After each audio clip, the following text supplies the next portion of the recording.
당신이 찾던 무서운 이야기 고비의 TV.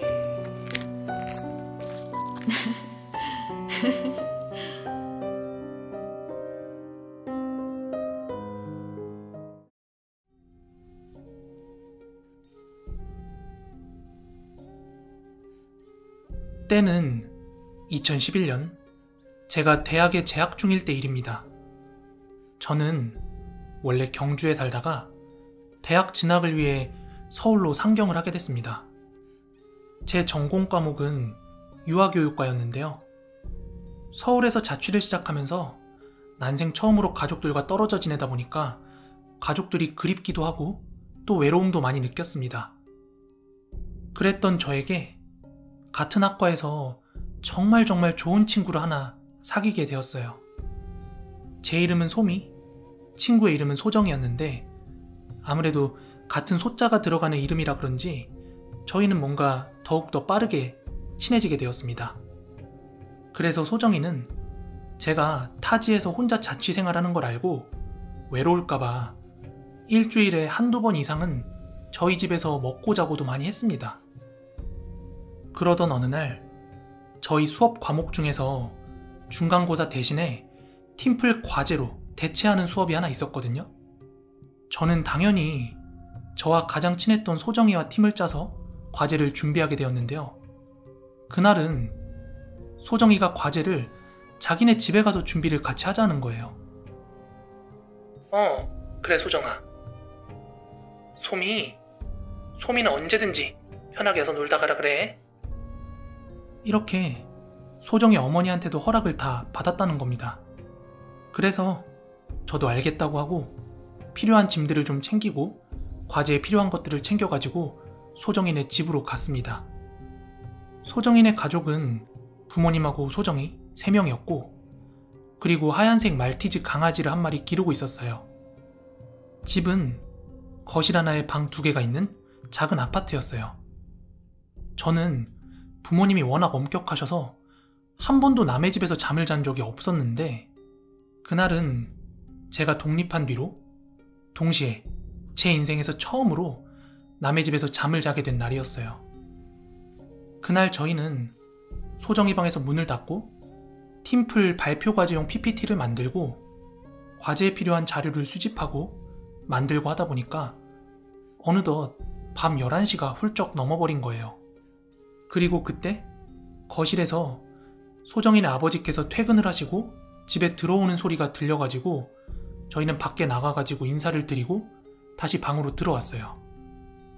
그리고 저희는 어느 정도 과제가 마무리됐음을 확인하고 이제 잘 준비를 하려고 잠옷을 갈아입고 불을 끄고 침대에 딱 누우려고 하는데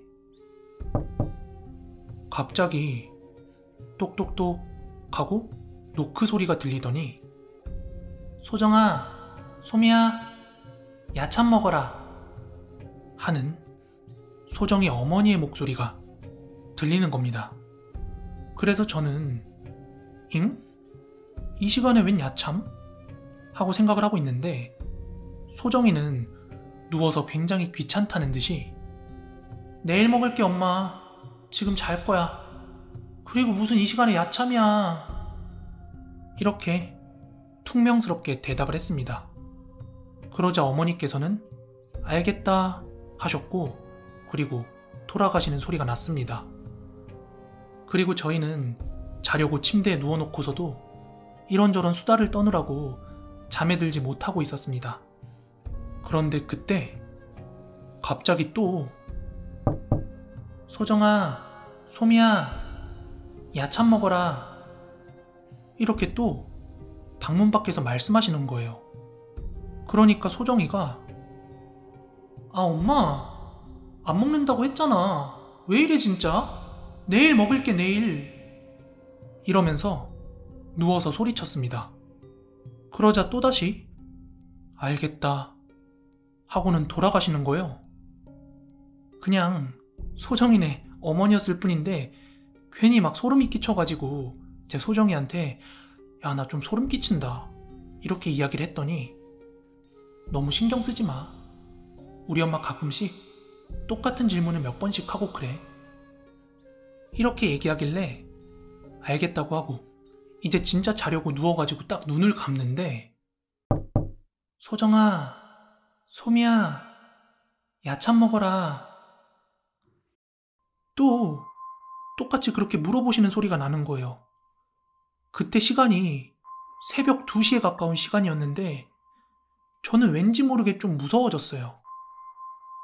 그러니까 소정이도 화가 나서 아니 엄마는 왜 이 시간에 안 자고 자꾸 뭘 먹으라고 하냐 이렇게 신경질적으로 문을 확 열었거든요.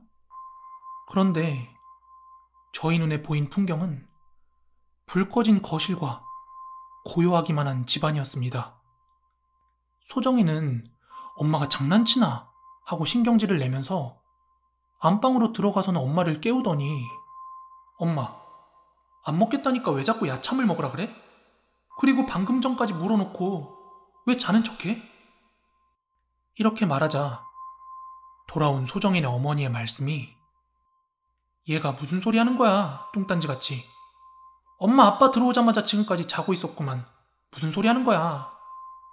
이러시면서 어머니는 중간에 깬 적도 없이 푹 자고 있었다 이러시는 거예요. 게다가 옆에서 잘 주무시고 계시던 아버지까지 일어나셔가지고 우리 지금까지 계속 자고 있었는데 무슨 일이냐 이러시는 거예요. 그런데 그때 갑자기 안방 문 앞에 엎드려 있던 소정이네 하얀색 말티즈 강아지가 소정이 방 앞으로 막 쫄쫄쫄쫄 달려가더니 갑자기 그 문 앞에서 허공을 보고 왈왈왈 짖어대는 거예요. 그러더니 갑자기 아무도 없던 허공에서 똑똑 하고 소정이네 방문을 노크하는 소리가 납니다. 그런데 지금 이 모든 상황을 저하고 소정이하고 소정이네 부모님까지 모두 동시에 목격을 하게 된 거예요. 진짜 너무 놀라서 집안에 있는 온 불을 다 켰는데도 뭐 아무것도 있을 리가 없는데 그 와중에도 강아지는 허공을 보고 계속 멍멍멍멍 짖어대는 거예요.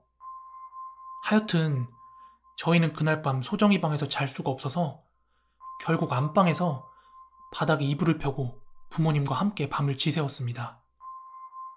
그렇게 그날의 소동이 지나가고 한 달 정도 시간이 흘렀을 때였어요.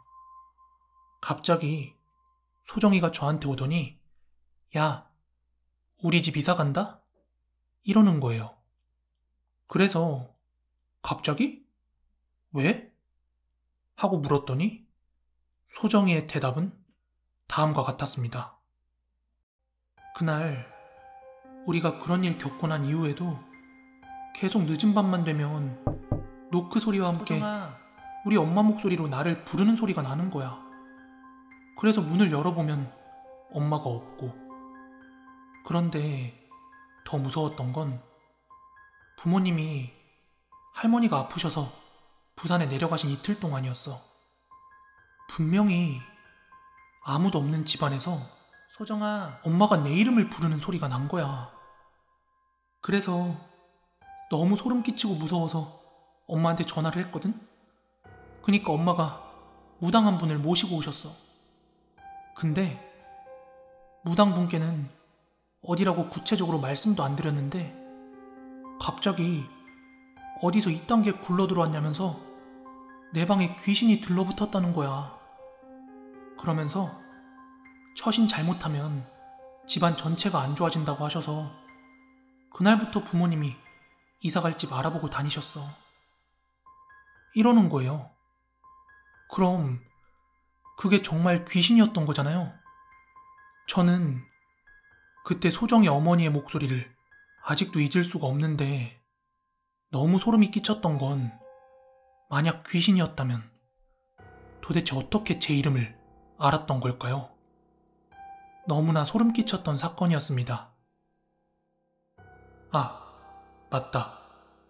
소미야, 내가 우리 엄마가 같은 말 여러 번 되묻는다고 한 거 기억나지? 난 그게 더 무서워. 혹시 그 이전부터 계속 귀신의 목소리를 들어왔던 걸까? 소정아, 소미야. 야참 먹어라.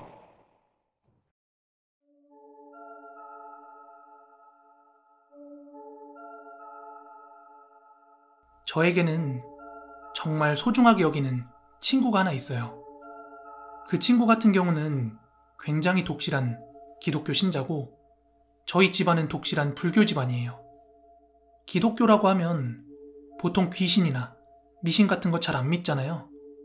하지만 이 친구는 어릴 때부터 30년이나 된 친구라 저를 정말 많이 믿어줬습니다.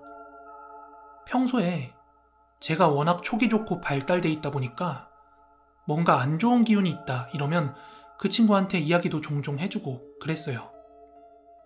사건은 2019년의 어느 날이었습니다.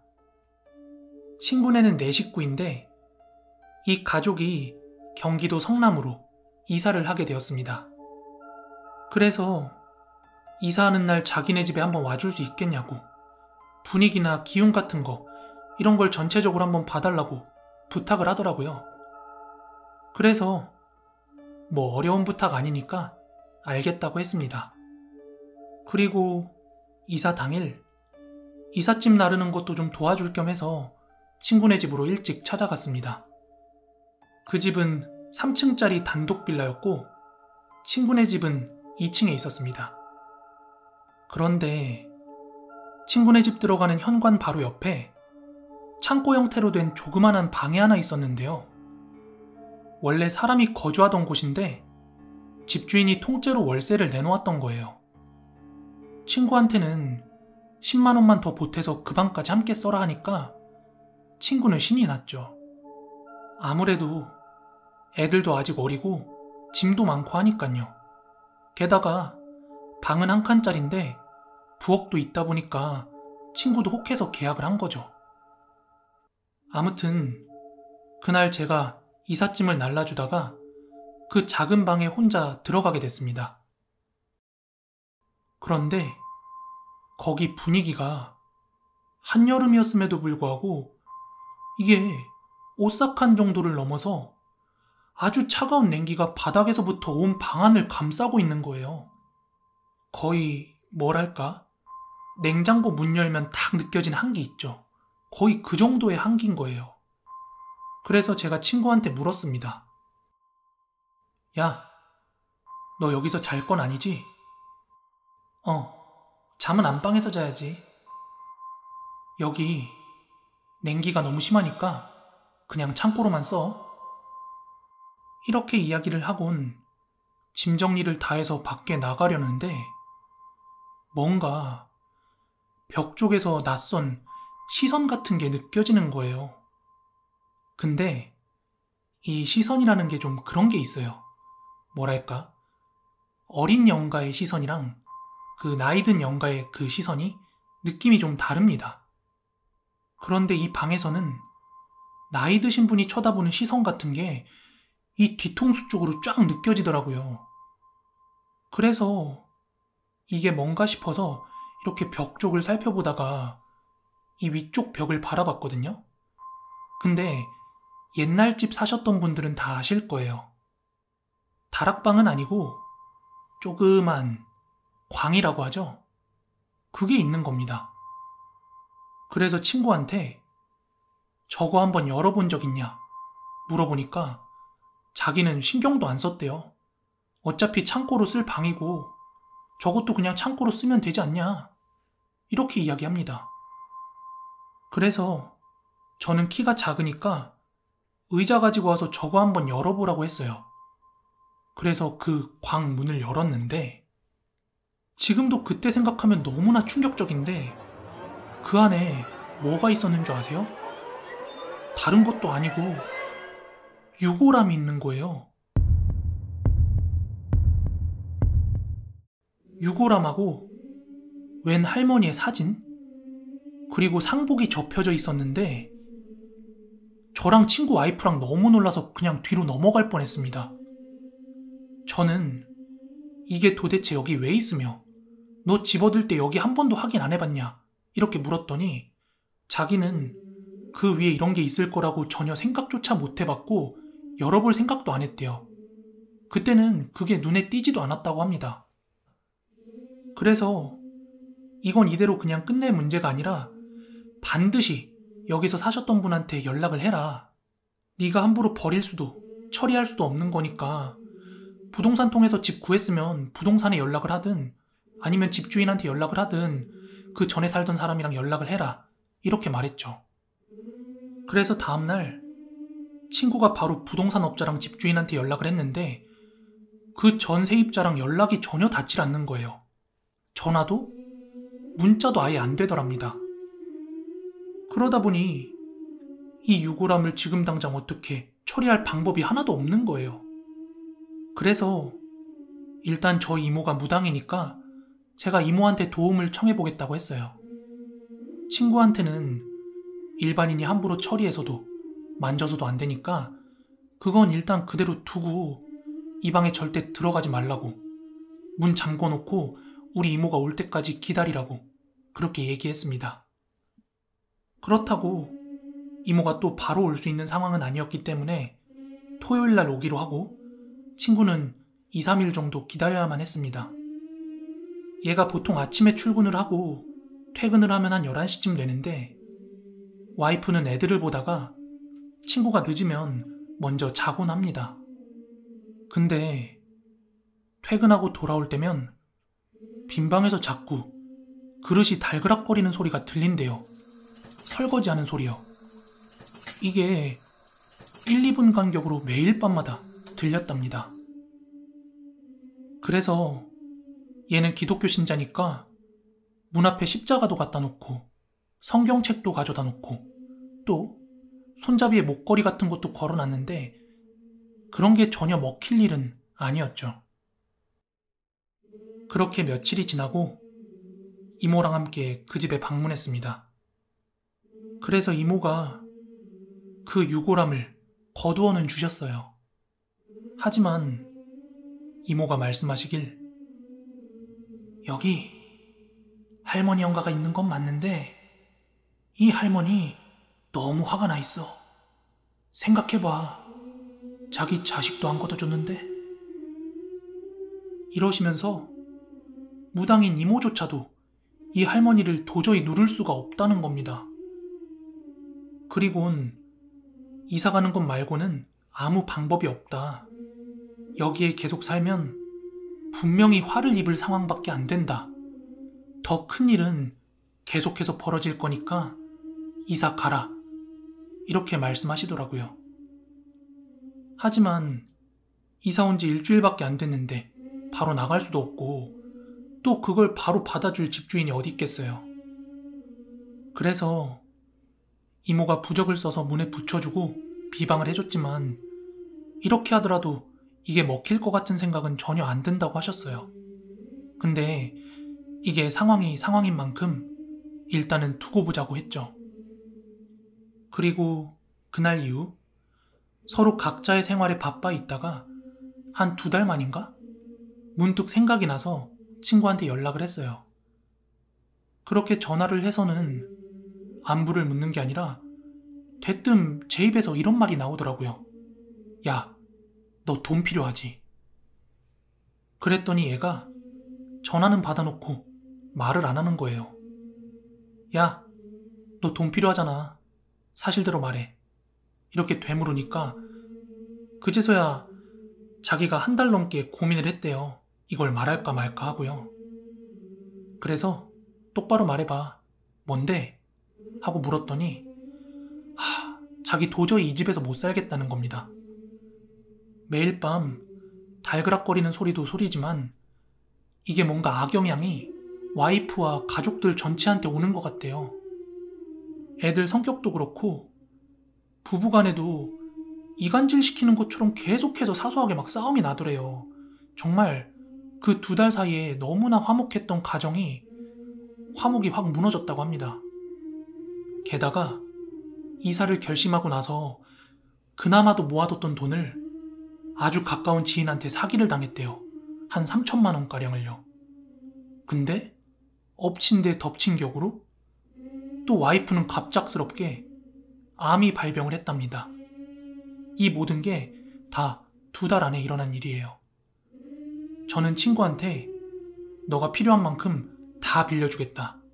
근데 너 이사 갈 곳은 있냐? 하고 물어보니까 당연히 없죠. 그래서 저는 종교를 배척하는 사람은 아니기 때문에 지금은 너가 믿는 신한테 도움을 구할 때다. 그니까 목사님한테 가서 조언을 구해라. 이렇게 이야기를 했죠. 결국 친구는 목사님한테 조언을 구하고 도움을 받았는데 그 교회 건물에 있는 주거용 방이 하나 있었나 봐요.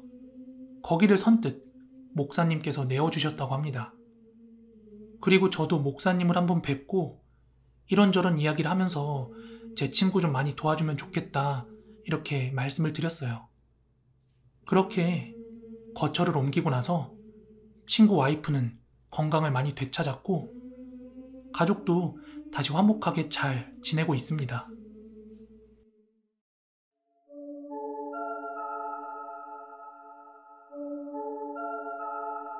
이야기는 2008년 서울 서쪽 변두리, 제가 결혼을 하고 처음 아내와 신혼집을 구하면서의 일입니다. 그땐 번번한 직장도 없었고 워낙 가진 게 없었던 저라 저렴한 월세조차 구하기 어려운 때였어요. 보증금이라고 가지고 있던 돈으로는 옥탑방이라든지 아니면 지하방밖에 들어갈 수가 없었습니다. 그것도 뭐 신축 같은 게 아니라 완전 B급 집들이요. 총각 시절 돈의 가치를 잘 몰라서 뭐 있으면 좋고 없으면 말고 이런 식으로 살아왔던 저에게 사랑 하나만을 믿고 와준 아내에게 지금도 고맙고 미안합니다. 지금은 열심히 일하면서 한 가정의 기둥으로 살고 있습니다. 어렵게 신혼집을 구하러 돌아다니던 우린 빛이 들지 않는 반지하, 판넬로 지은 옥탑방을 뒤돌아보면서 처음으로 우리의 현실에 대해서 깨닫게 되었죠. 그렇게 맥 빠지게 돌아온 그날 저녁, 처갓집에서 저녁을 먹고 있을 때 전화가 하나 왔는데 보니까 부동산이더라고요. 지금 매물 하나 보여주고 싶은 게 있는데 시간 되면 잠깐 보러 올 수 있냐고요. 마음이 급했던 저희는 장모님까지 모시고 같이 방을 보러 갔습니다. 그 방은 골목을 지나 또 골목 끝에 있는 그런 방이었지만 거실에 안방도 꽤나 넓었고 작은 방에 화장실까지 딸려있는 그런 다세대 주택의 반지하 방이었어요. 그렇게 딱 그 집을 보고 나서 저나 아내나 장모님이나 완전 급만족을 했어요. 게다가 처갓집에서도 그 집이 굉장히 가까웠거든요. 저희는 다음 날이라도 딴 사람이 계약을 해서 집이 나가버릴 것 같은 그런 조바심에 부동산으로 자리를 이동해서 집주인과 함께 바로 계약을 끝마쳤습니다. 보름 후에 이사를 하고 입주를 하겠다고 그렇게 날짜까지 잡고 집으로 돌아오는데 열심히 살다 보니까 이런 기회도 오는구나 하는 생각이 들었어요. 마음이 아주 가벼웠습니다. 그날 저녁은요. 그런데 그날 저녁 꿈자리가 굉장히 뒤숭숭한 거예요. 정확히 기억은 안 나는데 딱 뭔가 뒤가 구린 것 같은 그런 꿈이죠. 하여간 대수롭지 않게 넘기고 얼른 이사 날이 오기까지만을 기다렸습니다. 그렇게 보름이 지나서 저희는 무탈하게 이사를 했어요. 이사를 잘 마친 저와 아내는 그 집에서 첫날 밤을 보내고 있었어요. 아무래도 새 신혼집에서 첫날 밤이다 보니까 쉽게 잠에 들지 못하고 이런저런 이야기를 하면서 새벽까지 깨어 있었는데 그때 갑자기 도둑이야 도둑! 하는 웬 중년 아주머니의 고함 소리가 들려오는 거예요. 근데 마치 같은 방에서 누군가 소리친 것처럼 정말 가깝게 들렸습니다. 정말 외진 골목골목길 속 끝집이었기 때문에 저도 약간 무서웠어요. 밖에 무슨 일이 있을까 걱정이 됐지만 험한 꼴 당할까봐 나가지는 못했죠. 뱃속에 아기도 지켜야 할 의무가 있었기 때문이죠. 그렇게 첫날 밤은 무서워하는 아내 곁을 지키며 밤을 지새웠습니다. 그리고 그 뒤로 일주일 정도는 그냥 편안하게 잘 지냈습니다. 근데 어느 날 갑자기 아내가 자기야, 아무래도 이 집 좀 이상한 것 같아. 넌지시 이러더라고요. 저는 그만한 보증금에 이만한 집 구한 것도 정말 행운이고 단지 그 첫날 도둑소동 때문에 너가 좀 예민해진 거다 이렇게 와이프를 위로했어요. 근데 몰랐어요. 아내에겐 저한테 없는 촉이 있다는 걸. 그 첫날 제가 출근하고 와이프가 집주인한테 한번 물어봤나 봐요. 도둑 이야기도 하면서 방음이 잘 안 되는 것 같다고. 저희 말고 또 다른 반지하가 주변에 있냐고 그렇게 물어봤더니 약간 머뭇머뭇거리면서 뒤쪽에 하나 더 있다고 얘기를 했대요. 근데 그 뒷집에는 아무도 살고 있지 않았다고 했답니다. 퇴근하고 저녁을 먹으면서 그런 이야기들을 해주면서 이런저런 이야기를 나누는데 그때 아내가 지금까지의 일들을 이야기를 해주는 거예요. 열흘 남짓 여기에 살면서 하루도 안 빼놓고 악몽을 꿨고 자기 혼자 있을 때면 누군가 자기를 쳐다보고 있고 또 혹은 뭔가 슥슥 지나가는 것들을 목격을 했다는 거예요. 그것도 어쩌다 한 번이 아니라 여러 번이요. 이렇게 하소연하듯 얘기를 하는데 전 그때도 뭐 이만한 보증금에 또 사연 없는 집이 어딨냐 이렇게 대수롭지 않게 넘겼어요. 근데 전 아내 말을 믿습니다. 과거 연애할 적에도 아내의 촉은 남달랐으니까요.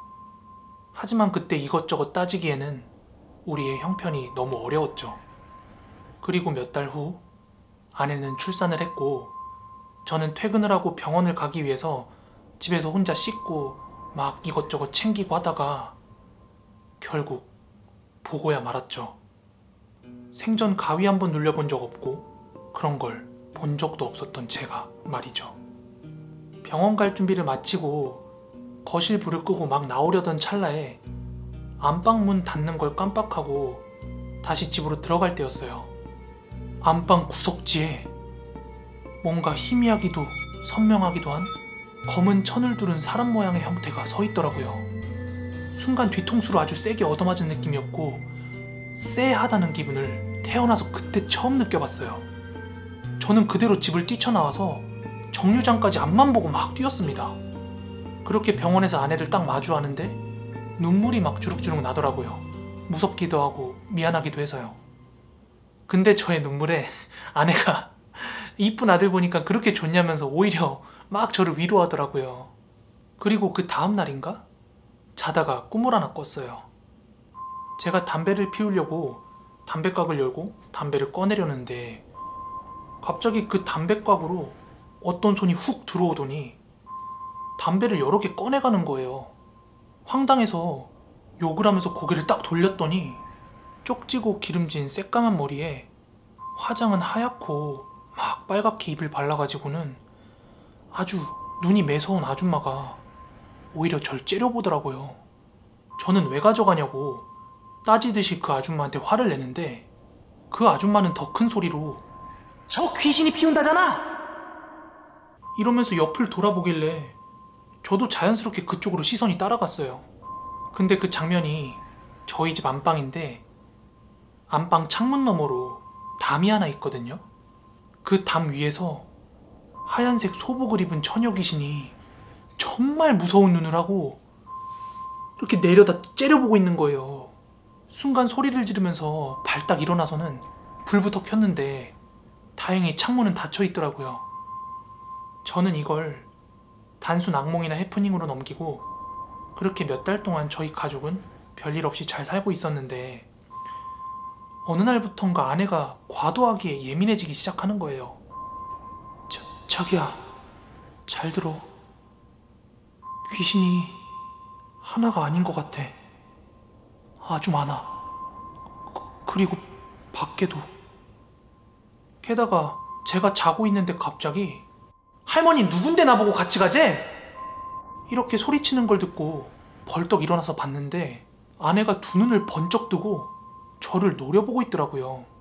그땐 정말 두 번째로 또 다른 쎄함을 느꼈습니다. 왜냐하면 제가 전에 꾸었던 꿈이 생각났기 때문이죠. 그 이후로 되게 많이, 아니 매일매일 싸웠습니다. 저는 그런 아내를 산후 우울증으로 몰아가고 있었고 아내도 많이 힘들어했습니다. 저도 하루하루 지쳐가면서 지금 생각해보면 아내를 좀 방치했던 것 같아요. 그러던 어느 날 아주 심하게 다투고 아내는 울면서 아기를 데리고 친정으로 가버렸고 저도 울적한 마음에 혼자서 소주나 마셔야겠다 하고 소주를 사러 슈퍼에 가는 길에 전에 안면이 있던 한 사장님을 길거리에서 만나게 돼가지고 인사를 드리고 이런저런 이야기를 하다가 같이 소주나 한잔 하자고 저희 집으로 모시게 됐습니다. 그전엔 몰랐는데 그 사장님 집이 참 가깝더군요. 같은 골목이었어요. 저는 텅 빈 집에 혼자 있으려니까 울적하기도 하고 그 사장님을 인생 선배로서 좀 조언도 듣고 싶어가지고 집으로 모셔간 건데 현관을 들어가자마자 인상을 팍 쓰시는 겁니다. 처음엔 뭔지 싶었는데 서둘러 이제 술상을 차리고 자리에 앉으려는데 저랑 자리를 바꿔서 앉자는 거예요. 저는 그쪽이 상석이라 일부러 상석 내드린 거예요. 이렇게 말씀을 드렸더니 아 됐다고 자기는 안방을 등지고 앉겠다는 거예요. 처음엔 낌새가 좀 그러니까 왜 그런지 물어봐도 도무지 대답을 안 해주시더라고요. 그러다가 이제 술잔 몇 번 부딪히고 술이 넘어가다 보니까 그제서야 입을 여시더라고요. 자네 귀신 믿나? 사실 내가 어디 가서 이런 얘기하면 미친놈 소리 들을까봐 잘 안 해. 근데 그것들이 안방에 잔뜩 모여있다. 이러시면서 혹시 안방 문 위에 부적 같은 거 안 붙어 있었냐? 혹시 붙어 있었다면 너가 뗐냐? 이렇게 물어보시는 거예요. 근데 제가 이사 오고 나서 정말로 그 부적들이 좀 보기 싫어가지고 방 위나 화장실에 있는 거 다 뗐었거든요. 그 이야기를 해드렸더니 한숨을 푹 쉬더라고요. 그러면서 현관 들어올 때 인상을 팍 썼던 이유를 알게 됐는데 저희 집 들어오면서 그 현관 위에 있는 부적을 보고 굉장히 기분이 나빴다고 하시는 거예요. 근데 진짜 저는 현관 위에도 부적이 붙어있는 줄은 전혀 몰랐거든요. 그 현관에 붙어있던 부적이 정확히 기억 안 나는데 뭐 무당들이 굿하거나 그럴 때 쓰는 부적이라고 하더라고요. 뭐 입춘대길 이런 다른 부적도 아니고 귀신이니 굿이니 무당이니 막 이런 얘기를 들으니까 그나마 있던 정까지 그 집에 확 떨어지는 거예요. 그래서 저는 그동안의 일, 아내와 제가 봤던 거며 뭐 별거하게 된 거, 그리고 이사를 하기로 확실히 마음먹었다. 그러니까 저 안방에 뭐가 있느냐 이렇게 다시 한번 여쭤보니까 글쎄 안방에만 한 남자, 여자, 그리고 웬 할머니가 보인다는 거예요. 그때서야 제가 꿨던 꿈, 아내가 봤던 게 예사가 아니구나 하는 생각이 들었죠. 여기 기운이 너무 안 좋아서 계속 지내면 건강도 망칠 거다 이렇게 말씀하시길래 야 살다 내가 별일도 다 겪어보는구나 하는 생각에 바로 다음날 부동산에 가서 집을 내놨습니다. 그 후로 저는 지인을 통해서 지방에 좋은 직장을 구해서 한 1년 정도 기러기 아빠 생활을 하다가 빠듯하게 모은 돈으로 시골에 조그마한 아파트를 얻어서 온 가족이 다시 합치게 되었습니다. 지금은 한 명이 더 생겨서 네 식구가 같이 잘 살고 있습니다. 그리고 얼마 전에 구입한 차를 타고 처갓댁에 들렸다가 아이들을 맡겨두고 나서 저희가 단골로 가던 고깃집이 있었거든요. 거기서 아내랑 고기를 먹다가 그 반지하방 얘기가 나왔습니다. 갑자기 무척 궁금해져서 꼭 한번 다시 가보고 싶더라고요. 뭐 나쁘고 좋은 기억들이 막 서로 많았기 때문에. 골목에 차를 대놓고 제가 아내한테 야 우리 진짜 많이 발전했지 막 이렇게 얘기를 하니까 아내가 눈물을 주르륵 흘리더라고요. 그리고 비로소 그 반지하방 앞에 딱 도착했을 때는 서로 껴안고 막 펑펑 울었어요. 그리고 그 집엔 다른 누가 살고 있는 것 같았습니다. 현관 앞에 유모차가 있는 것 보니까 신혼부부인 것 같았어요.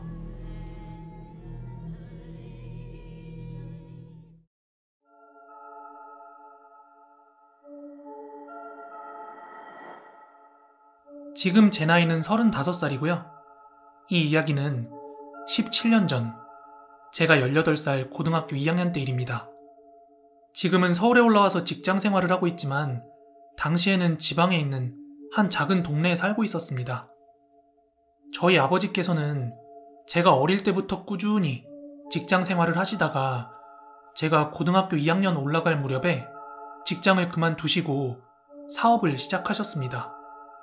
하지만 사업이 처음부터 잘 될 리가 없었죠. 그러다가 보증을 잘못 써시는 바람에 저희 집은 난리가 났고 심지어 집이 경매로 넘어가는 상황까지 오게 됩니다. 고등학교 1학년 때까지는 부모님들께서 열심히 돈을 모아서 직접 구매하신 45평짜리 굉장히 넓은 아파트에서 살다가 사업이 망하신 뒤에 그 집을 처분하시고 절반도 안 되는 훨씬 작은 평수의 아파트로 이사를 가게 되었습니다. 부모님은 굉장히 미안해 하셨지만 저와 동생은 그냥 괜찮다고 그렇게 지냈습니다. 작은 평수의 아파트였지만 그래도 저희 가족끼리 언젠가 다시 일어날 거다 으쌰으쌰 하면서 서로를 응원하면서 저도 열심히 공부를 하면서 학교 생활을 하고 있었고 부모님도 다시 열심히 사업을 시작하고 계셨죠. 저희가 이사한 아파트는 한 층에 두 집이 있는 그런 평범한 아파트였어요. 그렇게 이사 당일날에는 저와 동생은 학교에 있었고 아버지께서는 사업차 외부에 나가 계셨는데 어머니 혼자서 이삿짐 센터의 도움을 받아서 이사를 하시고 나서 집안을 청소하고 계셨다고 합니다. 그런데 저희 어머니께서 청소를 한다고 현관문을 열어놓으셨는데 갑자기 어떤 할머니 한 분이 저희 어머니한테 오시더니 여기 이사 오셨나봐요. 저는 여기 앞집에 삽니다.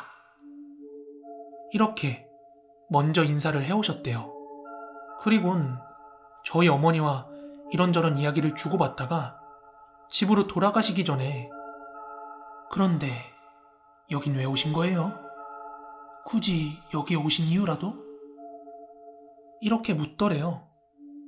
어머니는 굳이 처음 보는 분한테 일일이 가정사를 다 말하고 싶지 않아서 그냥 이사 왔다 이렇게 말씀하셨고 그 말을 들은 할머니께서는 고개를 끄덕끄덕 하시더니 그렇군요. 근데 아닙니다. 이러고서는 그냥 자기 집으로 돌아가셨대요. 뭔가 그 할머니가 숨기는 것 같아서 찝찝하긴 하셨지만 이사하느라 워낙 정신이 없어서 신경 쓰고 있지도 않았고 또 금세 잊어버리셨다고 합니다. 그리고 그날 밤 이사한 집에 가족 다 같이 모여서 저녁 식사를 하고 제가 설거지를 하고 있던 중이었습니다. 그때 부모님과 동생은 거실에서 TV를 보고 있었습니다. 그렇게 제가 열심히 설거지를 하고 있는데 싱크대 맞은편에 있는 식탁, 그러니까 제 뒤에서 의자 끄는 소리가 나는 거예요. 그래서 저는 엄마가 식탁에 앉아서 내가 설거지하는 걸 지켜보고 있는 건가? 이렇게 생각을 했는데 너무 이상하리만치 인기척이 하나도 안 나서 제가 뒤를 돌아봤는데 의자는 한참 꺼내져 있는데 사람이 아무도 없는 거예요. 그래서 제가 TV를 보고 있는 가족들한테 물었어요. 혹시 여기 앉았다 간 사람 있냐고요. 근데 다들 무슨 소리 하냐면서 지금 계속 TV만 보고 있었다 이렇게 얘기하는 거예요. 그래서 진짜 이상하다 이렇게 생각을 했는데 그게 다가 아니었습니다. 저랑 동생은 둘 다 여자라서 인형을 굉장히 좋아했는데 방에는 피아노가 하나 있었고 그 옆으로 책상이 하나 있었어요. 그래서 동생 인형 하나, 제 인형 하나를 그 책상 위에 올려두었습니다. 이사를 간 그 집은 방이 작아서 그날 밤 동생이랑 저는 바닥에 이불을 깔고 자고 있었는데 자다가 뭔가 인기척 같은 이상한 느낌에 눈을 딱 떴거든요. 근데 분명히 자기 전에 책상 위에 올려뒀던 그 인형이 제 머리맡에서 저를 내려다보는 방향으로 쳐다보고 있는 거예요.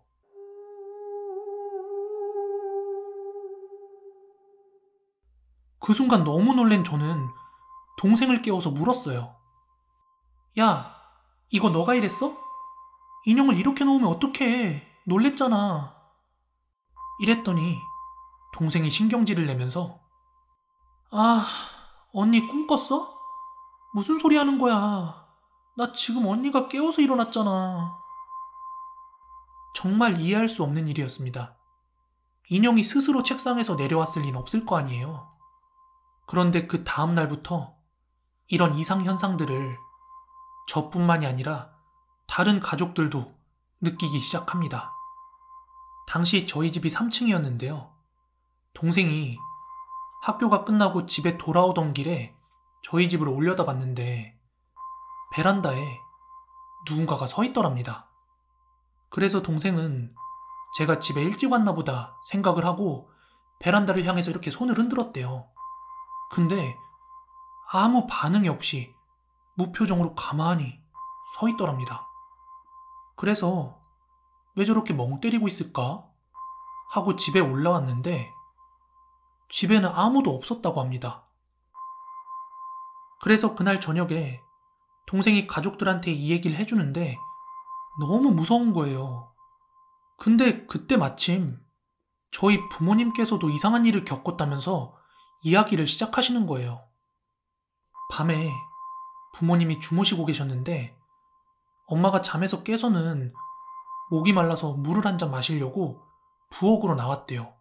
그래서 냉장고에서 물을 꺼내서 물을 한 모금 마시고 있는데 화장실에서 샤워하는 소리가 들렸답니다.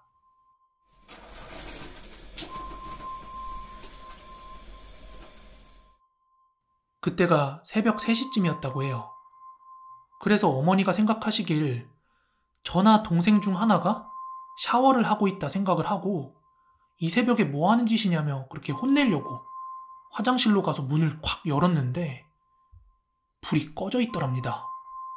그제서야 어머니는 화장실 문 옆에 있는 전등 스위치를 봤는데 그게 꺼져 있었다는 거죠. 그리고 아버지께서도 쉬는 날 혼자 거실에서 TV를 보고 계셨는데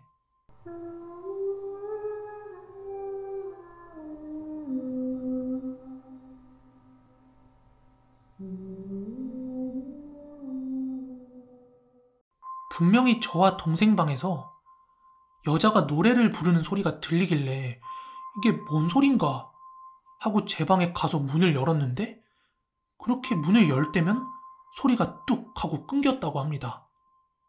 아무튼 그날 저희가 이사를 오자마자 가족들이 다 이상한 경험을 하고 있다는 게 공유가 됐고 때마침 어머니는 이사를 왔던 날 그 할머니의 말까지 생각이 났던 거예요. 그래서 저희 부모님께서 당장 경비실로 내려가서 경비 아저씨께 여쭙대요. 도대체 이 집에서 무슨 일이 있었냐고요. 그랬더니 경비 아저씨께서 말씀하시길 에휴, 또 오셨구나. 그 집에서 한 달을 넘게 버틴 사람을 저는 못 봤습니다. 이러시더래요. 맞아요. 이 모든 일들은 저희가 이사 온 지 불과 한 달도 안 돼서 다 겪은 일들입니다. 그래서 저희 부모님께서 자세한 이유를 경비 아저씨께 되물었어요. 그랬더니 그 집에 1년 전에 한 아가씨가 자살을 했어요. 이유는 잘 모르겠지만 그 아가씨가 자살한 후로 그 집에서 귀신을 봤다고들 그러고 그리고 그 아가씨가 뭐가 그렇게 한이 맺혔는지 아무리 구슬하고 천도제를 해도 귀신이 떠나지를 않아. 그래서 그 집에 이사 온 집만 1년 새 15가정인데 한 달도 못 버티고 나갔고 심지어는 이사 온 지 일주일 만에 나간 사람도 있어요. 이러셨다는 거예요. 당연히 그런 이야기를 들으니까 저희 가족도 다 같이 겁을 먹게 됐죠. 저희 부모님도 이제 막 사업을 다시 시작하신 상황이었고 저도 그 다음 연도면 수능을 봐야 했기 때문에 여간 걱정된 게 아니었겠죠. 그래서 고심 끝에 저희 가족은 다시 한 번 더 이사를 할 걸 각오하고 한 달 만에 그 집에서 나오게 됐습니다. 그 집을 나오고부터는 더 이상 이상한 일을 겪지 않았고 부모님의 사업도 잘 풀리셨고 저도 원하는 대학에 잘 가는 등 좋은 일들만 일어났습니다. 그렇게 지금은 그로부터 17년이 지났고 저는 서울에 있지만 부모님께서는 사업 때문에 아직도 그 동네에 계시거든요. 그래서 최근에 연말이라 부모님께 안부 전화 드리면서 혹시 그 집 기억나냐고 다시 한번 여쭤봤어요. 지금 저희 부모님이 계시는 곳이 그 귀신 나오던 아파트 바로 옆이라서 종종 소식이 들려오곤 한데요. 그러면서 하시는 말씀이 있지? 최근에 들어보니까 그 집에 아직도 귀신이 나와서 이제는 그 집을 아예 비워놓았다더라. 25층짜리 아파트에 그 호수만 비워져 있다 그러더라. 우리가 이사 나가고 나서도 사람들이 계속 들어왔다 나갔다 했대. 그 자살한 사람도 뭐가 그렇게 한이라고 사람들을 그렇게 괴롭히는지 참. 이러면서 통화를 끝마쳤습니다. 저는 귀신을 믿지 않았지만 그때만큼은 부정할 수가 없겠더라고요. 그 집만 생각하면 자살귀는 안타깝다는 생각이 드는 한편 또 너무나 무섭다는 생각이 듭니다.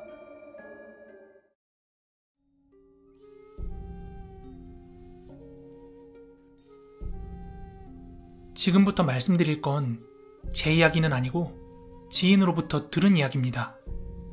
저한테 얘기해준 지인의 시점에서 얘기해드리도록 하겠습니다. 제 친구 중에는 후각, 그러니까 냄새에 굉장히 예민한 친구가 하나 있는데요. 실명 얘기하면 안 되니까 가명으로 수지라고 하겠습니다. 수지는 저희 단짝 친구들 사이에서는 별명이 개코 아니면 탐지견 이렇게 불렸습니다. 친구들과 다 같이 엘리베이터에 타면 분명히 거기엔 아무도 없고 딱히 무슨 냄새를 못 느끼는데 이 수지는 오늘 여기 버버리 위켄드 뿌린 남자 탔었네 뭐 이러면서 그런 것까지 탐지를 한다든지, 그리고 아파트 단지나 주택단지 지나다니다가 수지가 누가 치킨 시켰나? 뭐 이런 얘기를 하면은 그 가다 보면은 막 배달 오토바이 서 있고 뭐 그 정도로 굉장히 작은 냄새에도 예민하게 반응을 합니다. 그러다 보니까 예전에 학창시절 때도 자기가 아무리 화장실이 급해도 막 화장실이 붐비거나 아니면 곧장 누군가가 나온 칸에는 절대 들어가지도 않았어요. 냄새에 스트레스를 많이 받는 스타일이었습니다. 그래서 수지한테 네가 가장 좋아하는 향이 뭐야? 하고 물어보면 다른 사람들은 뭐 아로마 향이 좋아, 뭐 나는 비누 향이 좋아 이렇게 대답이 나오는데 수지는 나는 그냥 무향이 제일 좋아, 아무 냄새 안 나는 거, 뭐 이렇게 항상 대답을 해요. 뭐 그렇다고 냄새에 예민하다고 해서 일상생활이 안 될 정도로 그런 병적인 상태는 전혀 아니었습니다. 아무튼 그러던 어느 하루였습니다. 수지의 직장 동료 중 하나가 매일같이 왕복 2시간을 직장에 왔다 갔다 하는 게 너무 힘들어서 직장 근처로 한 반지하방을 얻었다고 했대요. 반지하방이었지만 투룸인데다가 창도 크게 나 있어서 그렇게 답답하지 않다고 잘 구했다고 만족해 했대요. 그래서 한 번은 회사에 마음 맞는 직원들끼리 뭐 휴지랑 과일 같은 거 좀 사가지고 집들이차 퇴근하고 나서 그 집에 한번 방문을 했대요. 물론 그 자리엔 수지도 있었습니다.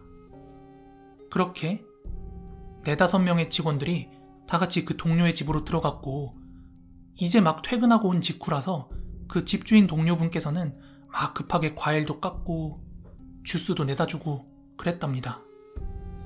그리고 그 집에 방문한 다른 직원분들은 야, 뭐 반지하답지 않게 괜찮게 잘 구했다, 뭐 이 집 얼마야? 뭐 이런 질문들을 하면서 뭐 방 잘 구했다 이렇게 칭찬을 하고 있었대요. 하지만 수지는 영 불편했답니다. 수지가 불편했던 이유는 냄새 때문이었는데 수지 말론 그 반지하 특유의 냄새가 아니라 뭔가 자기 코에 냄새가 날 듯 말 듯하게 다른 사람들은 전혀 느끼지도 못할 그런 정도로 뭔가 콤콤한 냄새가 느껴졌대요.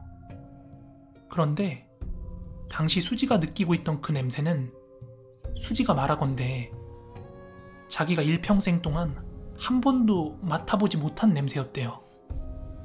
하지만 본인이 냄새에 극도로 예민한 걸 이미 주변 사람들은 다 알고 있었기 때문에 이제 막 이사온 그 동료 기분 초치기 싫어서 그냥 가만히 있었다고 합니다. 그리고 며칠 뒤 동료한테 방향제를 선물로 주면서 슬쩍 물었대요. 혹시 집에서 이상한 냄새 못 느끼겠냐고요. 하지만 그 동료분은 자기가 이제 막 입주를 했고 여기 도배장판도 다 새 거라서 자기는 아무것도 잘 못 느낀다 이러고 그냥 넘어갔대요. 그리고 시간이 약간 흘러서 그 동료분이 이사를 하고 첫 여름이 찾아왔습니다. 근데 그해 여름에는 태풍 볼라벤이 한반도를 강타했습니다. 하지만 이 동료분께서 방심을 했나 봅니다. 설마 우리 집 창문이 했는데 부모님 댁에 다녀온 사이에 침수 피해를 좀 크게 당한 거예요. 그래서 장판이며 벽지며 아주 물이 스며들고 난리가 났었대요.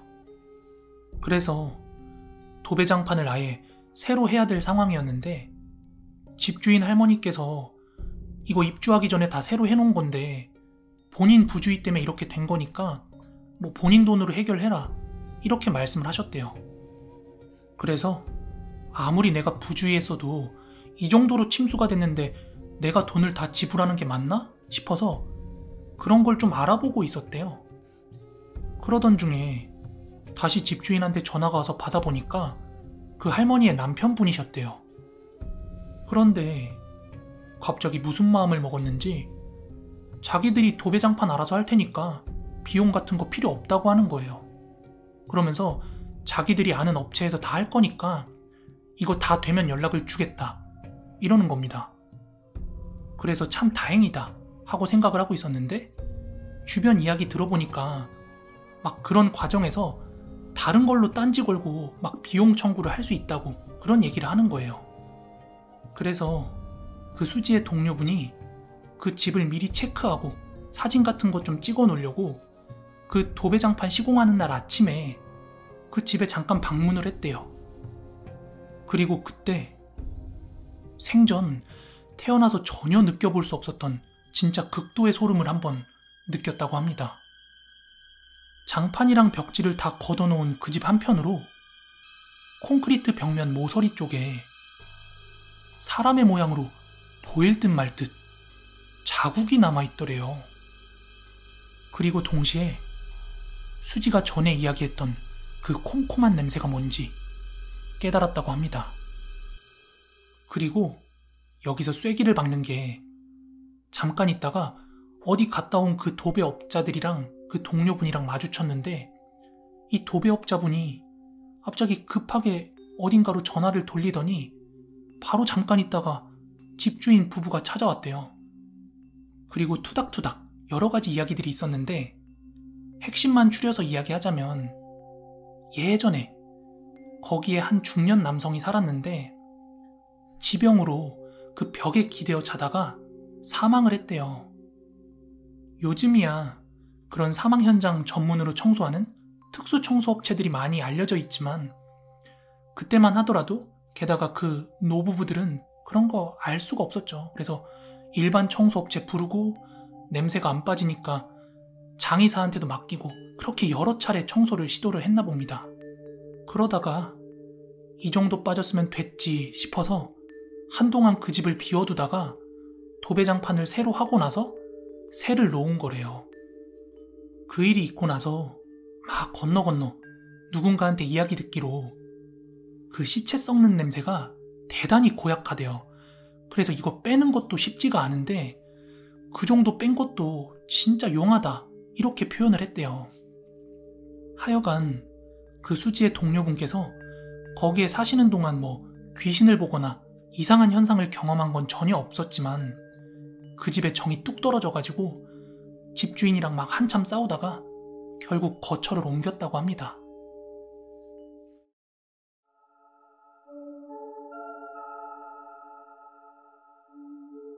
본론으로 들어가기 전 저희 외갓집, 즉 저희 어머니의 외할머니께서 대전에서 용한 무속인 집안입니다. 편의상 왕할머니라고 칭하겠습니다. 대전에서 아실만한 분들은 아실 그런 집안인 것을 참고하고 이야기를 봐주셨으면 합니다. 이야기는 제가 초등학교 3, 4학년 때는 2002년 한일 월드컵을 앞둔 여름날, 모두가 야인시대의 김두한을 따라하던 시기였습니다. 저희 집은 아버지의 사업 실패로 인해 지푸라기라도 잡는 심정으로 가게를 하기로 결심하고 대전에서 맛집이라는 곳을 찾아다니며 이곳저곳 전수를 받아 충북 옥천이라는 곳에서 새롭게 시작하자는 마음으로 식당을 새롭게 열기로 했습니다. 도로 옆 주유소와 2층짜리 건물의 덩그런 모습의 저희 가게 하나. 당시의 시세보다 워낙 세가 쌌던 터라 바로 계약을 하고 공사를 하고 설레이는 마음으로 오픈되는 날을 기다렸습니다. 지금도 그러는지는 모르겠지만 그 당시에는 가게 오픈하는 날에는 가족분들과 주변 지인분들로 인해 엄청나게 북적북적했었습니다. 그렇게 기쁨도 잠시. 앞서 말씀드린 무속인 할머니, 왕할머니께서 도착을 하셨다기에 저희 다 마중을 나가서 모시고 오는데 할머니의 알 수 없는 이상한 눈빛이 보였고 건물 밖을 이리저리 둘러보고 계셨습니다. 그리고 얼마 시간이 지나지 않아 한 바퀴를 돌고 오셨고 입구로 들어서시자마자 헛구역질을 하시면서 밖으로 나가시는 겁니다. 저희 가족들과 친척분들은 당황하며 따라 나섰고 한참의 시간이 지나서야 가게 안으로 들어오실 수 있었습니다. 다들 궁금해하지만 서로서로 눈치를 보며 선뜻 물어볼 수 없는 분위기였고 할머니께서는 식사를 끝내시고 하시는 말씀이 입구에서부터 피냄새가 진동을 해. 저희 아버지는 당황해하며 리모델링을 한 가게에서 무슨 냄새가 나느냐고 그렇게 되물었고 할머니께서는 아랑곳하지 않으시고 그 가게에 대해서 이야기를 하기 시작하셨습니다. 이 가게 주변으로 귀신들이 빠글빠글해. 영가들이 모여 살기 딱 좋은 곳이야. 그리고 이 건물에 돌아다니는 얘가 30대 여자아이인데 자꾸 자네를 보고 웃네. 저 여자가 자네를 마음에 들어 하니까 조심하라고. 그렇게 아버지께 말씀하시곤 집으로 갈 채비를 하시며 저희는 배웅을 해드리려고 다 같이 나갔습니다. 그런데 아버지만 따로 부르시더니 저쪽에서 뭐라고 하시더라고요. 아버지는 금세 표정이 어두워지셨고 할머니는 댁으로 향하여 가셨습니다. 나중에 들은 거지만 그때 따로 이렇게 말씀하시더랍니다. 일주일간 장사가 미친 듯이 잘 될 거야. 그리곤 없을 거야. 처음에는 가족들이 설마설마 했고 워낙 그런 말을 많이 들어왔던 터라 대수롭지 않게 넘기며 장사를 시작하였습니다. 처음에는 새로 생겼기에 오픈빨로 손님들이 엄청 몰렸던 기억이 있습니다. 그래서 이모 두 분, 할머니 이렇게 매일 오셔서 도와주고 계신 상태였습니다. 여기서 할머니는 그 왕할머니가 아닙니다. 그치만 일주일인지 아닌지 지금은 잘 기억은 나지 않지만 어느 순간부터 장사가 정말 안 되기 시작했고 저는 초등학생이었기에 친구들과 어울려 놀기 바빴고 그런 걸 신경 쓸 겨를도 없었습니다. 일은 지금부터 서서히 시작합니다.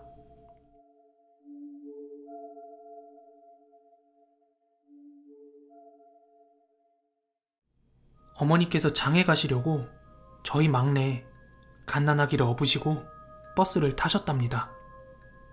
근데 뒤쪽에서 수군수군거리기 시작하더랍니다. 어머니는 슬쩍 뒤를 돌아봤고 뒤에는 장에 가시는 아주머니들이 계시더랍니다. 그래서 대수롭지 않게 넘기고 한참을 가던 도중 갑자기 저희 가게에 대한 이야기를 하시더랍니다. 이야기인즉슨 어머, 그 자리에 가게 새로 들어왔다면서? 그래 맞아. 간도 크지. 어떻게 그 자리에 들어가고. 무슨 일이 있었는지 모르고 들어갔겠지. 에휴, 거긴 가지 말아야겠다. 이런 종류의 이야기들이었습니다. 어머니는 장에 도착하여 내리자마자 그 아주머니들을 따라가서 그게 무슨 말이냐고 한참을 붙잡고 물어봤지만 우리가 무슨 말을 했다고 그러냐고 왜 그래요 아줌마 이러면서 가더랍니다. 어머니는 너무 속이 상해서 그 상태로 바로 택시를 타고 가게로 돌아와서 이야기를 해주시며 엄청 속상해 하셨습니다. 가족들은 그런 어머니를 위로하고 대수롭지 않게 넘겼습니다. 왜냐면 그때는 월드컵이 한창 진행 중이었기 때문에 대수롭지 않게 넘긴 것 같습니다. 지금 기억으론. 그리고 얼마 지나지 않아 사건이 하나 더 터집니다. 어느 날 오전, 여느 때와 다름없이 장사 준비에 한창이셨습니다. 그런데 주방에서 큰 이모와 할머니가 놀래서 뛰쳐나오시는 겁니다. 콩나물을 다듬고 계시던 엄마와 작은 이모는 왜 그러냐고 물었고 이모와 할머니는 눈을 마주치며 겁에 질려 계셨습니다. 아무튼 이유인즉 주방에서 어떤 여자가 쪼그려 앉아서 슥 위로 쳐다보는 걸 두 분이 같이 목격하신 겁니다.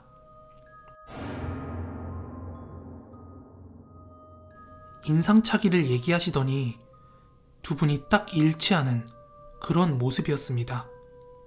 외가가 무속인 쪽이다 보니 그런 일들이 많았지만 그렇게 소름 돋는 귀신은 처음이라며 두 분 다 겁에 질려 계셨습니다. 그리곤 한숨을 쉬시며 아버지는 밖으로 나가셨습니다. 그리고 그날 새벽 어머니가 뒤척이다 보니 아버지가 안 계시더랍니다. 그래서 이 새벽에 어딜 갔나 하고 찾으러 밖으로 나가셨답니다. 근데 불 꺼진 가게 안에 누가 앉아있더랍니다. 자세히 보니 아버지가 불 꺼진 가게에 홀로 앉아 소주 한 병과 잔 2개를 놓고 팔짱을 끼고 앉아 계시더랍니다. 어머니는 가게에 들어가 이 새벽에 도대체 뭐하냐고 물었답니다. 그러니 아버지께서는 한참을 말이 없으시다가 내가 이 귀신이랑 얘기 좀 해봐야 될 것 같아. 그러니까 어서 먼저 들어가 자. 그래서 어머니는 미쳤냐고 당신 어서 들어가 자자고 산 사람이 귀신을 억지로 보려고 하면 진짜 죽는다고 그렇게 말씀하시며 모시고 들어가는데 집 입구에 들어서는 순간 아버지가 다리를 절더랍니다. 어머니는 왜 다리를 저냐고 물어봤고 아버지는 글쎄 요즘 집에만 들어오면 자꾸 다리를 저네 그렇게 말씀하시곤 방에 들어가셨습니다. 어머니는 이를 이상하게 보시곤 아침에 왕할머니에게 전화를 거신 겁니다. 그리고 이튿날 할머니께서 오셔서 집을 쭉 보시더니 역정을 내시면서 막 뭐라 허공에다가 소리를 지르시더랍니다. 놀랍게도 그 이후로는 아버지께서 다리를 절지 않으셨지만 저희들은 점점 더 힘들어져 가고 다들 새롭게 시작하기로 한 설레는 마음은 온데간데 없고 다들 공포에 질려 있었습니다. 그래서 우리 가족은 다시 대전으로 이사를 가게 되었고 그 이후 가게는 쉽사리 나가지 않았습니다. 그리고 한 서너 달쯤 되었을까요? 아버지 핸드폰으로 전화가 왔는데 여기 지하창고에 물건들 다 챙겨서 가라고 전화가 왔더랍니다. 그래서 아버지는 일단 알겠다고 하시곤 혼자서 옥천으로 향하셨다고 합니다. 그래서 지하창고에서 이것저것 챙기고 차에 싣고 그러고 마지막으로 둘러보시고 가시려던 찰나 저 구석에 신문 하나가 놓여있더랍니다. 보통 그냥 신문이었으면 무시하고 갈 텐데 자세하게 보니까 가게 사진이 보이더랍니다. 그래서 뭐지? 하고 신문을 본 아버지는 거기서 온몸이 얼어붙었다고 하셨습니다. 그 신문에는 충북 옥천 30대녀 살인사건이라는 헤드라인으로 남편이 아내를 잔혹하게 칼로 수십 방을 찌른 사건이라고 신문에 나와 있더랍니다. 그 순간 신문을 보신 아버지는 처음 가게 오픈했을 때 왕할머니께서 해주신 입구에서 피냄새가 진동을 한다는 말이 떠올랐고 식은땀을 흘리시며 뛰쳐나오셨다고 합니다. 저는 초등학생이라 그때 당시에 저에게는 아무 말씀이 없으셨지만 지금 생각해보면 빈 상가 건물에서 혼자 벽에다가 공을 차며 놀고 혼자 덩그러니 집에 혼자 있기도 했고 밤에도 혼자 그 빈 상가를 다니던 생각을 하면 지금도 소름이 돋습니다. 특정 지역이다 보니 조금 예민할 것 같기에 위치와 장소는 밝히지 않겠습니다. 지금은 로드뷰로 가끔 찾아보지만 괜찮게 다른 가게들이 들어와서 잘 지내고 계신 것 같아 마음이 놓이긴 하지만 우리 가족이 겪은 일은 영원히 미스테리인 것 같습니다.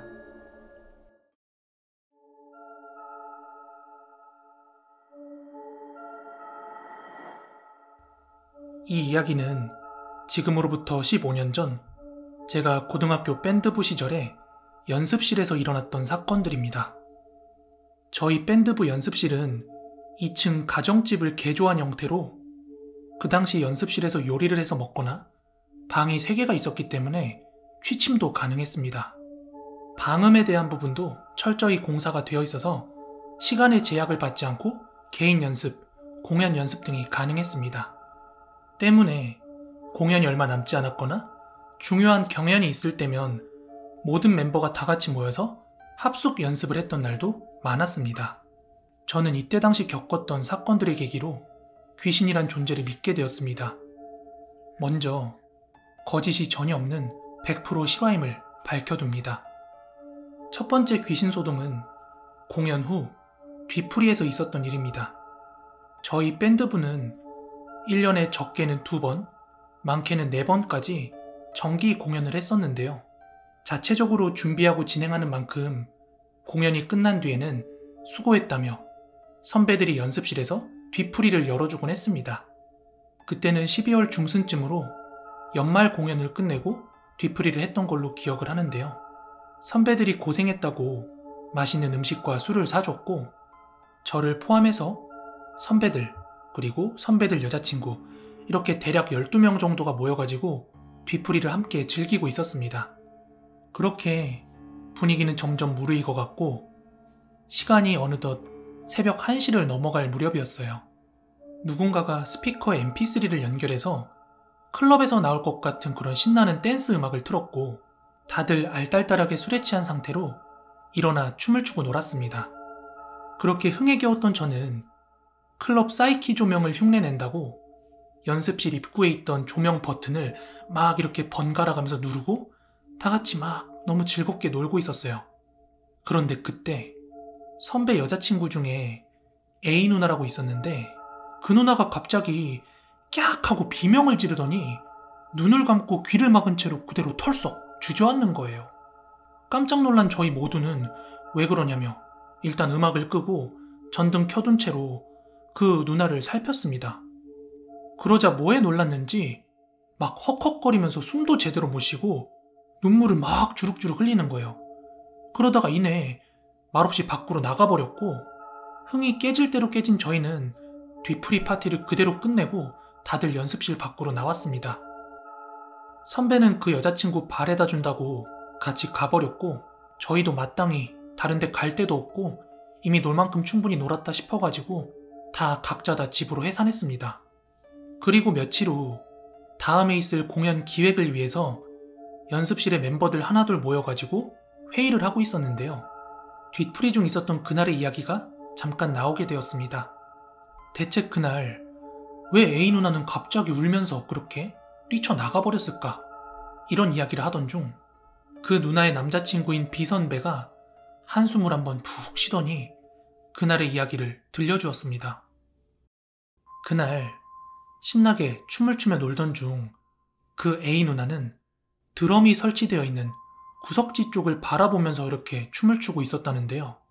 어느 순간 단발머리를 하고 얼굴이 하얀 여자 하나가 그 구석에 서서 A 누나를 바라보고 있었대요. 그래서 누구지? 처음 보는 앤데? 언제 온 거야? 이러면서 춤을 멈추고는 멍하니 그쪽을 바라보고 있었는데, 그때 제가 사이키 조명 흉내낸다고 불을 껐다 켰다를 반복하고 있었다 그랬잖아요. 그렇게 불이 켜지면은 그 여자가 보였다가 또 불이 꺼지면 안 보였다가 이렇게 반복하던 도중에 어느 순간 그 여자가 본인한테 가까워지더니 슥 사라졌다는 거예요. 그래서 그 A 누나가 내가 술을 많이 마셔서 그런가? 아니면 뭐 잘못 본 건가 하고 이렇게 눈을 비비고 눈을 떴대요. 그런데 바로 눈앞에 단발머리의 하얀 얼굴, 그리고 빨간 입술, 눈은 흰자가 없고 까만 눈동자만 있는 여자가 머리만 둥둥 뜬 채 A 누나와 눈을 마주치고 씩 웃더랍니다. 그걸 목격한 A 누나는 소스라치게 놀라 주저앉을 수밖에 없었고 그대로 뛰쳐나간 거라고 합니다. 하지만 사실 이게 믿기 힘든 이야기잖아요. 당시 B 선배도 집에 가면서 A 누나와 여러 가지 이야기를 했지만 당시 술도 취해 있었고 뭐 원래 귀신을 믿는 스타일도 아니었기 때문에 그냥 이번 일은 묻어두려고 했답니다. 이 얘기를 듣고 그날 회의는 하는 둥 마는 둥 하다가 다들 집으로 돌아갔고, 저는 솔직히 그 이야기 듣고 너무 무서워서 한동안은 해가 지거나 늦은 시간에는 절대로 혼자서 연습실에 가는 일이 없었습니다. 두 번째 이야기는 앞서 말한 뒤풀이 소동 후 얼마 지나지 않았을 때의 일입니다. 밴드부 선배의 3살짜리 어린 조카가 연습실에 놀러 온 적이 있었습니다. 삼촌 따라 연습실 구경도 좀 하고 다른 삼촌들한테 깎아도 좀 얻어먹을 겸 겸사겸사 그렇게 놀러 온 건데, 그 어린 3살짜리 아이가 연습실을 들어오면서 가장 먼저 했던 말이 "저기 누나 있다, 누나." 저희 밴드부는 남자 냄새 풀풀 풍기는 남고 밴드부였고 그날은 선배 여자친구들도 연습실에 놀러 오지 않았어요. 더 오싹했던 건 그 꼬맹이가 정확히 드럼 쪽, A 누나가 귀신을 봤다던 그곳을 정확히 손가락으로 가리키며 말했다는 겁니다. 처음엔 다른 선배들이 그 선배한테 "너가 집에 가서 그 얘기하다가 혹시 저 조카가 들은 거 아니냐?"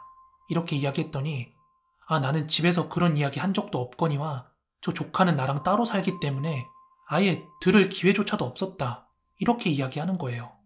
순수한 어린아이들의 눈에는 가끔씩 영혼의 존재가 보이기도 한다는데 과연 그 선배의 조카도 그날 영혼의 존재를 보고서 그렇게 얘기한 거였을까요? 세 번째 이야기는 제가 직접 겪은 일입니다. 앞선 사건 이후 몇 년이 흐른 뒤 제가 고3 막바지 때였어요. 대학 진학을 실용음악과를 목표로 두고 있었기 때문에 밤늦게까지 연습실에서 연습하는 날이 굉장히 많았습니다. 귀신이고 뭐고 그때는 대학이 더 중요할 때라 무서움은 있고 연습에 열중하던 때였는데, 사건이 있던 그날은 거실에서 선배들 3명이 TV도 보고 게임도 하고 있었고 저는 합주실에서 연습을 하고 있었습니다. 그때 시간은 자정이 넘은 12시 30분 정도였던 걸로 기억을 합니다. 그때까지도 열심히 연습을 하다가 너무 피곤해서 잠깐 악기를 내려두고 무심코 연습실 거실 쪽을 바라보았어요.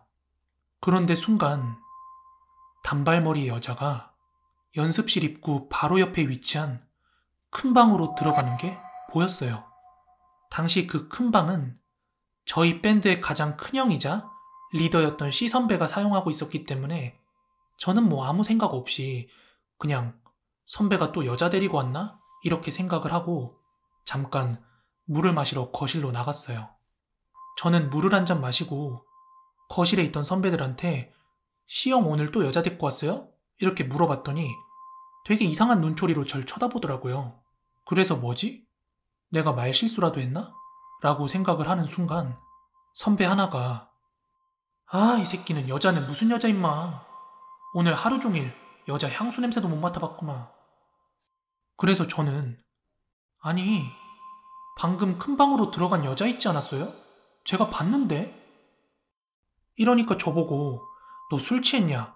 뭔 소리 하는 거냐며 본인들이 담배 피려고 계속 그 방 화장실 왔다 갔다 했고 또 조금 전에도 그 큰형님께서 심부름 시킨 게 있어서 계속 안방 왔다 갔다 한 게 있었는데 여자는 무슨 여자냐고 그러시더라고요. 저는 선배들이 저를 겁주려고 장난치는 건 줄 알고 제가 직접 확인하겠다면서 큰 방으로 들어갔어요. 그런데 정말로 큰 방엔 아무도 없었습니다. 책상 밑에 그리고 화장실 문도 열어보고 옷장 문도 다 열어보고 나서야 저는 소름이 쫙 끼치기 시작하더라고요. 몇 년 전 그 A 누나가 보았다던 단발머리의 여자를 저도 본 건가 싶어서요. 저는 애써 무서운 감정을 숨기면서 그 방에서 나오려던 그때 제 귓가에 속았지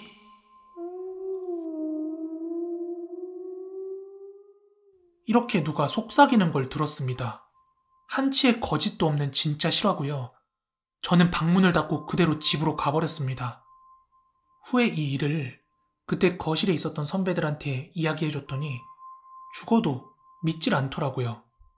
그도 그럴 것이 제 선배들은 뭐 귀신 따위는 절대 믿지 않는 그런 강력한 남자들이었거든요. 그러니까 뭐 저를 심신미약한 어벙벙이쯤으로 취급을 하시더라고요. 마지막으로 결정적으로 제가 귀신이나 무당, 영적인 것들을 믿게 된 일은 연습실에 무당분이 다녀간 뒤부터였어요. 그 무당이라는 분은 예전에 저희 선배들과 함께 음악을 했었던 인연이 있었는데 신내림을 받아 음악을 관두고 무당이 되었다고 하더라고요. 그러던 어느 하루는 되게 오랜만에 연락이 닿아서 선배들이랑 그 무당 누나랑 술자리 약속을 잡았대요. 선배들과 무당 누나는 연습실 근처에 있는 포차에서 1차를 마시고 2차는 어딜 갈까 하다가 그냥 술이랑 안주 같은 걸 좀 사가지고 연습실로 향했대요. 그런데 연습실 입구에 들어서던 그 무당 누나가 갑자기 싸늘하게 표정이 확 바뀌더라고요. 야, 너희들 여기서 이상한 거 보지 않아? 이러더라고요. 그러자 선배들이 가끔 이상한 일이나 본 적이 몇 차례 있긴 있었다. 그런데 도대체 왜 그러냐 하고 되물었어요. 그랬더니 저희 연습실이 귀신이 좋아하기 딱 좋은 장소래요. 앞에는 강변이 있고 마당에는 큰 나무가 있는 데다가 밴드라서 하루 종일 시끄럽게 음악 소리가 나는데 귀신이 안 좋아하면 이상한 거라고 그러더니 연습실 안쪽을 조금 더 보고 싶다고 하더라고요. 그래서 연습실 안쪽으로 들어갔는데 무당 누나가 연습실 구석구석을 훑어보더니 이 연습실에 남자 귀신 하나, 여자 귀신 하나, 그리고 꼬마 귀신 하나 이렇게 3명의 귀신이 있다는 거예요. 그런데 남자 귀신은 가만히 앉아있기만 하고 그 꼬마아이 귀신도 소파 뒤쪽으로 가만히 서 있기만 하대요. 하지만 여자 귀신은 여기저기 막 돌아다니고 구석에서 희죽희죽 웃고 있다는 거예요. 그러면서 아마 저 여자 귀신은 다른 귀신들보다 사람 눈에 더 자주 띌 가능성이 있다. 이렇게 이야기를 하는 거예요.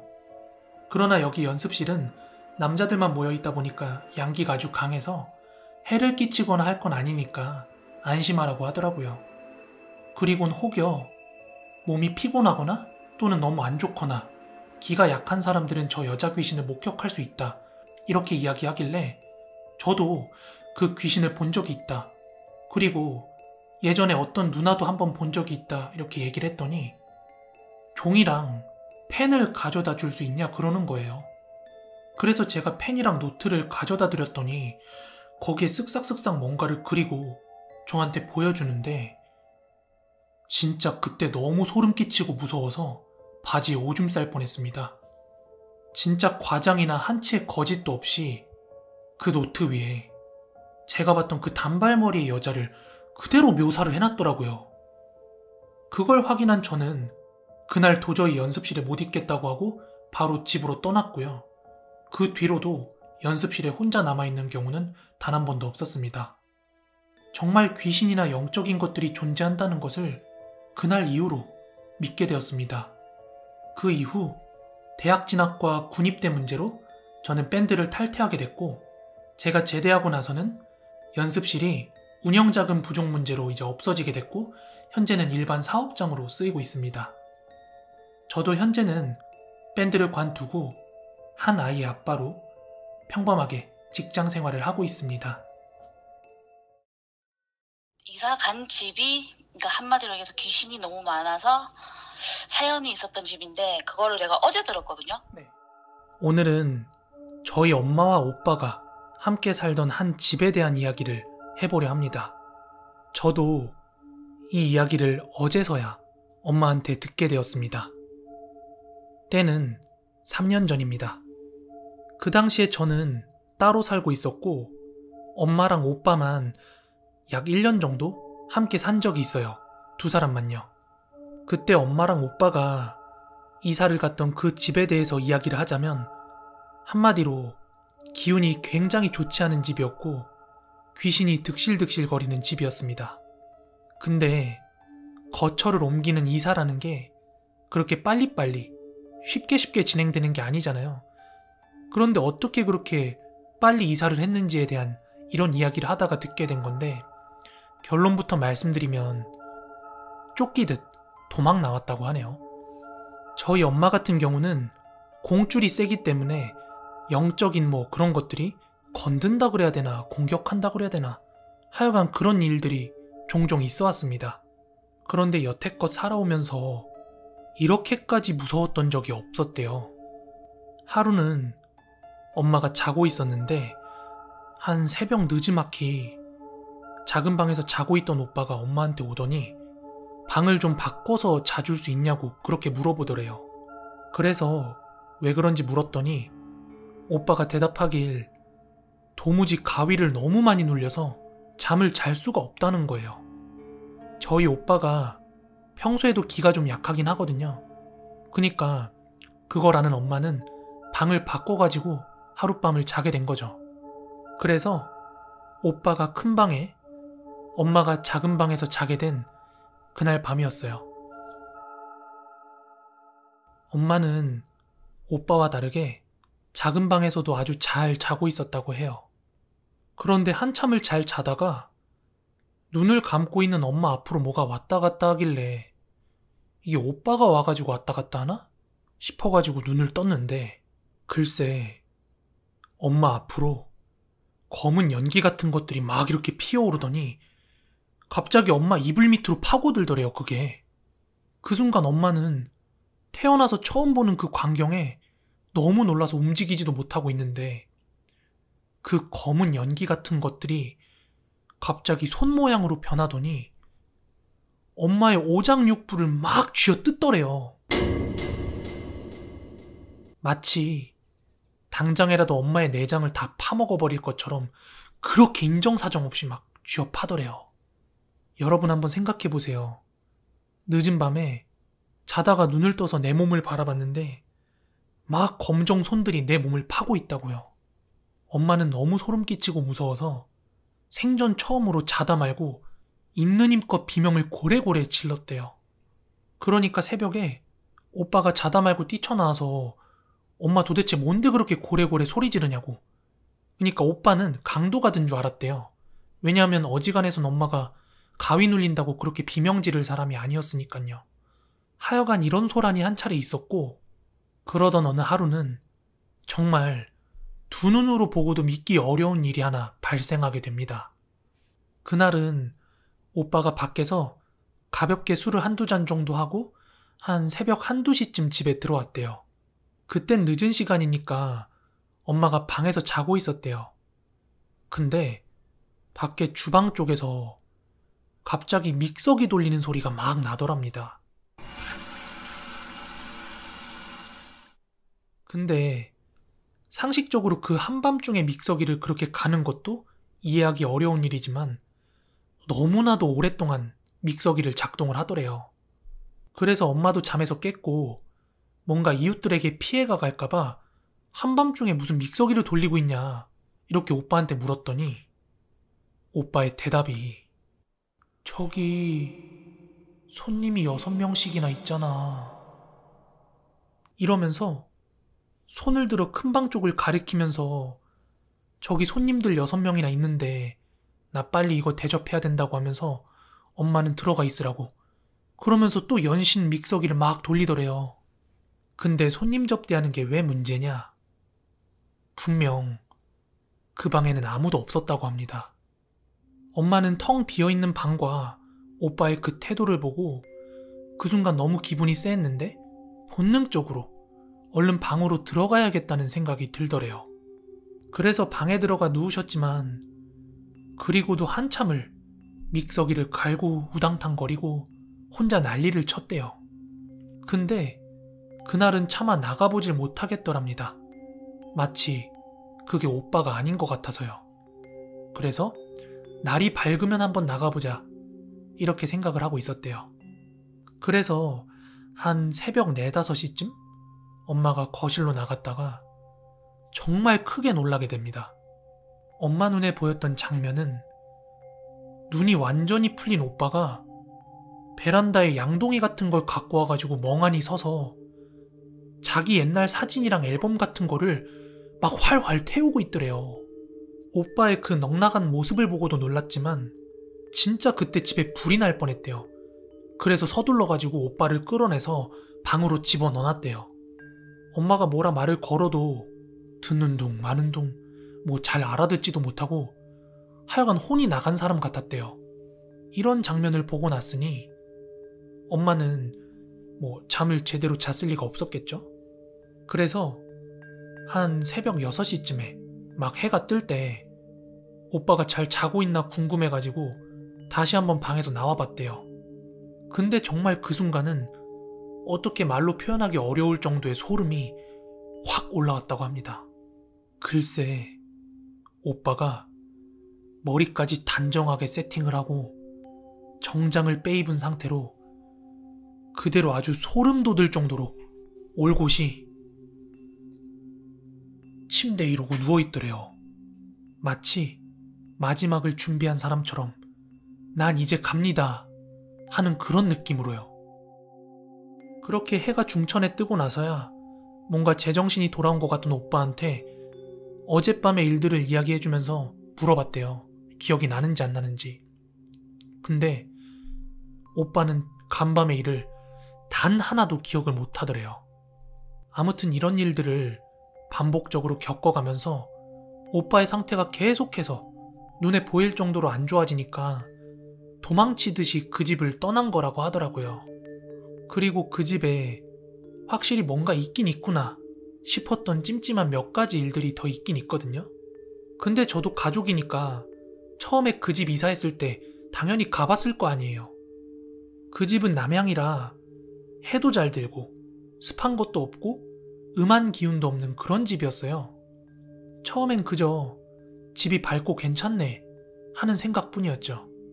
근데 저희 친할머니 유품 중에 여러분 남학신 아시죠? 그 남학신을 하나 가지고 있던 게 있어요. 엄마는 그걸 버릴 수가 없으니까 항상 간직하고 계셨는데 그 집으로 이사 가고 나서 그 남학신을 해가 아주 잘 드는 그 베란다에 보관을 했대요. 해가 짱짱하게 들어오는 곳으로 그 남학신을 놔둔 건데 그 전에 살던 집에서도 그런 적이 한 번도 없었는데 그 남학신에 곰팡이가 쓸더래요. 그래서 이게 해가 이렇게 잘 드는데 어떻게 곰팡이가 들지? 이렇게 생각을 하고 그 곰팡이를 닦아냈는데 계속해서 그 곰팡이가 피어나더래요. 하여튼 그 집에서 도망치듯 이사를 나왔다 했잖아요.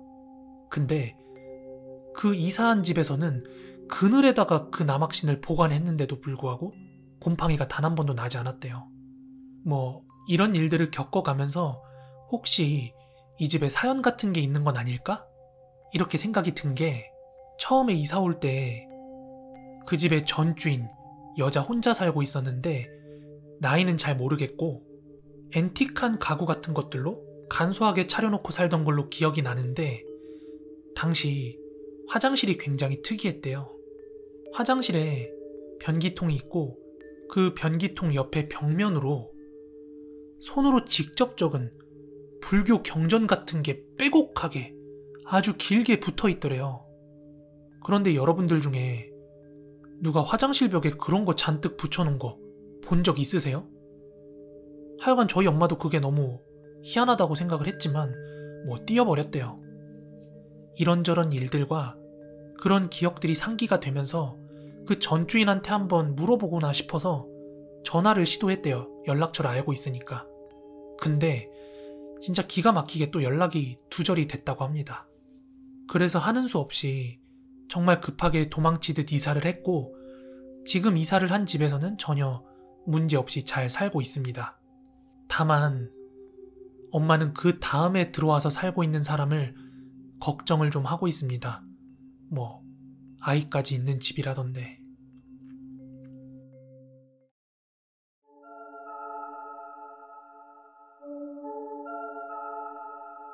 이건 제 친구가 이사를 하고 나서 일어난 일입니다.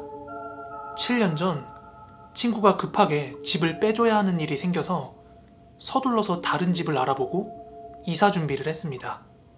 그리고 이사 가기 전 어느 날 친구들끼리 다 같이 모여가지고 저녁이나 먹자고 그렇게 연락이 와서 아는 지인 친구들 다 모여가지고 함께 저녁 식사 자리를 가졌어요. 다 같이 모여 밥을 먹으면서 이런저런 이야기를 주고받으면서 이제 그 친구가 이사를 가게 된다는 사실을 듣게 됐는데요. 뭐 자기가 급하게 이사를 가게 됐지만 뭐 근처로 이사 가는 거다 보니까 크게 부담은 없다. 괜찮다. 이렇게 이야기하더라고요.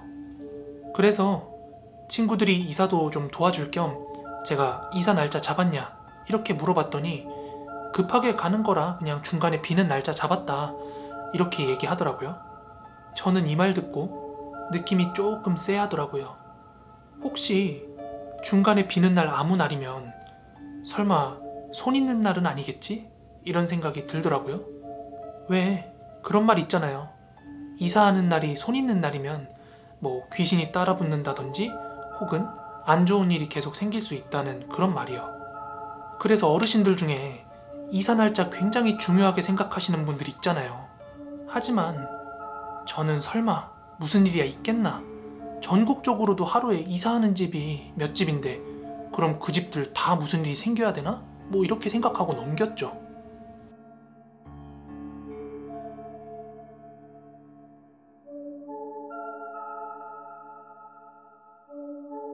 그렇게 다음 주가 돼서 친구의 이사 날짜가 다가왔고 뭐 무탈하게 이사는 잘 마쳤습니다. 근데 친구의 이사 간 집이 알고 보니까 제가 사는 거리에서 불과 걸어서 5분 거리인 거예요. 그리고 이사를 하고 정확히 3일 뒤에 친구가 집들이를 하겠다며 저희 친구들을 다 초대를 했어요. 저희가 함께 어울리는 친구들이 여럿 있는데 그 중에 뭐 바쁘다는 친구들 빼고 저를 포함해서 4명이 그 친구 집으로 함께 집들이를 가게 됐어요.